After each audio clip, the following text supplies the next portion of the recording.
All right, welcome back everybody to Altcoin Daily. My name's Austin. If you hold cryptocurrency, I would really start paying attention to what is happening globally right now. The crypto market braces for a volatile week ahead of the Fed's emergency meeting. So this is happening Monday, less than 48 hours from today. The United States Federal Reserve is set to hold an unscheduled meeting on Monday to discuss interest rates, described by some as an emergency meeting and others as a fairly regular occurrence. Regardless, the Fed's unexpected notice has sparked debate in the crypto community over whether the central bank will announce a rate hike, and if so, how high, and how many of them there will be this year. And when exactly is this happening? The unscheduled meeting, which the Fed said will be held under expedited procedures, is set for Monday at 11:30 a.m. Eastern Time, and according to the Fed's public notice, interest rates is the only item on the agenda. So if the agenda only has one item, and this was an emergency meeting, I think we can sort of read between the lines on what's about to happen. The notice has led to a flurry of speculation in the crypto community about what the Fed is planning to do, given the market's expectations that the first rate hike from the Fed was not supposed to happen before mid-March. And now it looks like it may be about to happen on Monday. Of course, nobody knows yet. We don't know what the Fed is going to announce. We can all just speculate. My next question, though, is obviously, what caused this? What changed in a month when they had their scheduled meeting in January, said, hey, no announcement till mid-March. What changed in these last few weeks? Well, as of a few days ago, the U.S. government got the new numbers. U.S. inflation officially hits a new 4-decade high of 7.5% in January.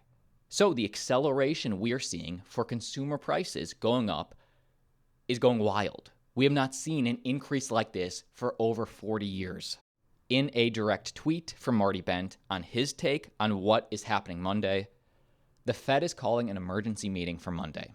They are sweating bullets over the 7.5% CPI print, consumer price index print, and will likely move to raise rates before the next meeting. It feels like the end game is upon us. Will rate hikes be enough to combat the public's collapse of confidence? We will see. We will see. Give me your thoughts on this down below in the video comment section. Seriously, I would love to hear your take. Comment below. But let's cut the crap. What does this mean for the Bitcoin price? Are we going higher or are we going lower?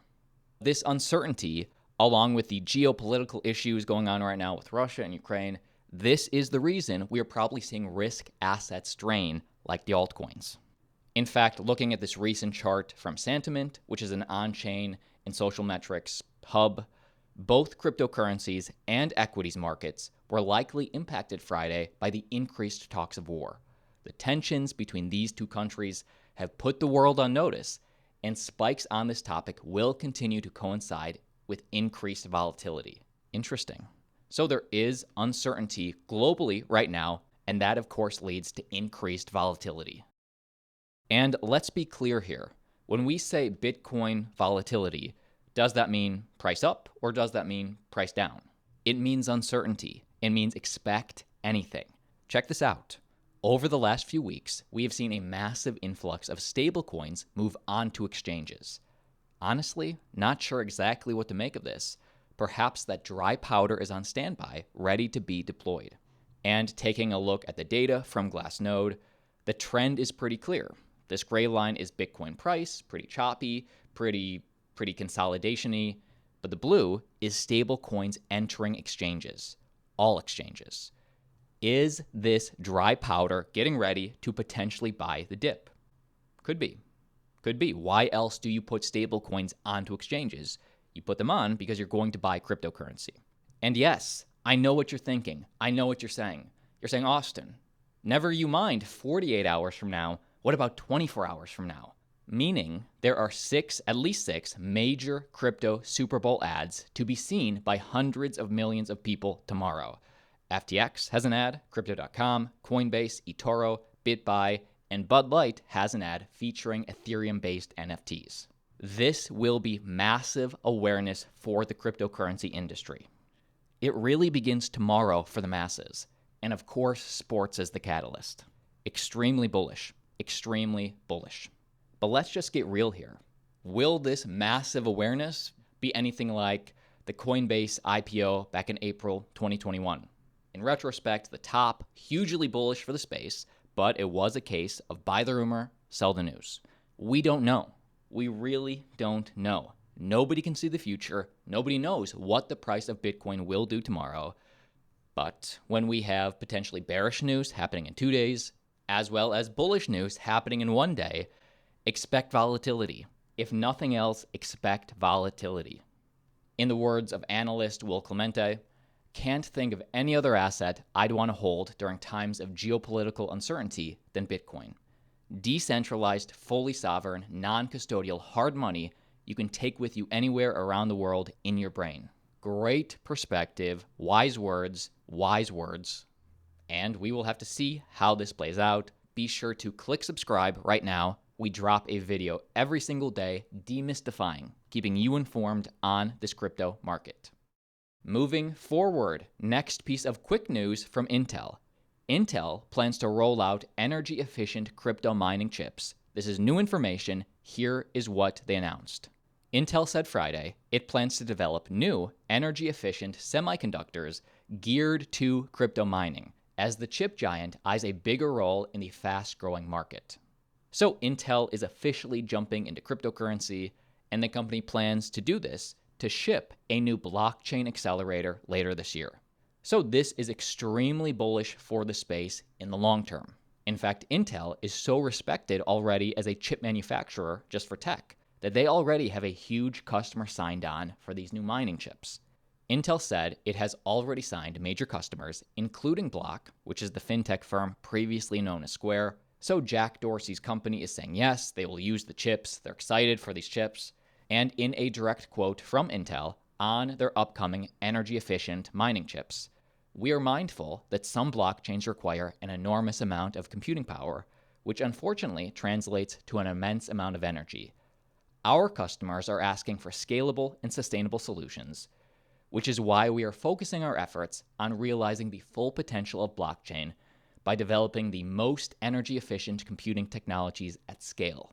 So extremely bullish in the long term as all these tech companies get in. They want to make money off Bitcoin. They want to provide the best products to mine, to take advantage of this new ecosystem. And next up, speaking of crypto mining in the US, miners and stakers will not be brokers, says the Treasury Department. So this is extremely bullish news. The US Treasury sent out a note saying that the definition of a broker should exclude miners and stakers. The US Treasury Department is giving crypto miners and stakers a reprieve. The famous bipartisan tax infrastructure bill that labeled miners and stakers as brokers for the IRS reporting is now being reviewed. Here are the details. A letter sent to a group of senators on Friday confirmed the exclusion of miners and stakers from reporting on their clients' transactions.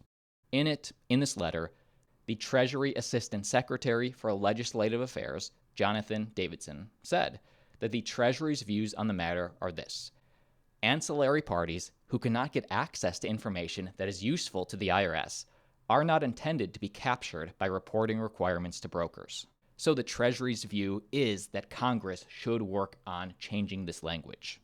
Because again, they're not brokers. They're something else. So I'm glad the Treasury thinks the language should be changed.